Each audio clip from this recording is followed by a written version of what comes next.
at the University of Tulsa, graduating in late December, and I was given an opportunity to move to Cranberry Township. And when I moved here, I was simply just trying to find connections. I spent the majority of my first months out there working, taking everything I had, and going to a local bar, trying to make friends or create friends. And then when I finally got fed up with drinking at the bar, I would just buy my liquor and buy my beer and go home, because I didn't want to be around those people anymore. I finally made that decision I should make a difference in my life. The very first place I went to was online, and I figured that if a church had a website, then they would be more in tune with modern times, and as a result, they could relate to me better. The first night that I decided that I was going to go to 19 North, I was walking out and noticed that there was people standing outside the doors, meeting and high-fiving people.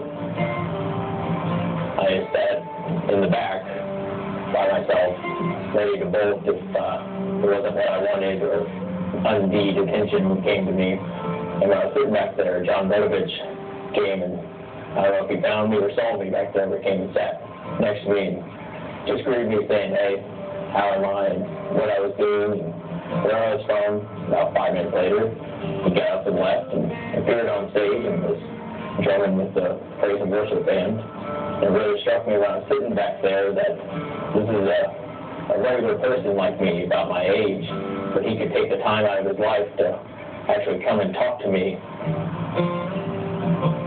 During service, I noticed that when they were singing, that everyone in the audience was either raising their hands or was really involved in the music. And when the music finally settled down, everyone was greeting each other and saying hi. That's when Zach Blair came out and started his message.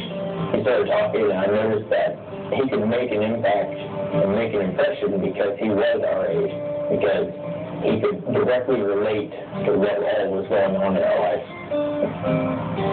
I ended up staying out in the cafe, talking with Bubba and Chris Martin, and eventually Zach Blair. And I was there until about 1:45 The biggest difference between us were that they were extremely happy and extremely motivated to go to church, to go on a Saturday night, to experience God, and to actually have fun while doing it. Whereas I kept thinking to myself, what do I need to do? What do I have to get right in my life before I can be like that? When I first started talking with Zach about what all I needed to get right in my life, he kept posing the same question back to me. Why do you have to get your life in order to come to Christ? Several weeks in a row, Zach would ask for anyone that was ready to accept Christ. And everyone else around me was bowing their heads, and I would feel really uncomfortable doing that, so I looked directly at him. And one of the weeks in a row, he made direct eye contact with me and asked the same question. And I had nowhere else to look. So it dawned on me that I don't really need to keep hiding from this, that I can be ready to accept Christ right now. So when I raised my hand, it was one of those, okay, I'm doing it. Let's roll with it. I didn't have to be fully prepared or get everything in order and organized. It was simply accept Christ and move on.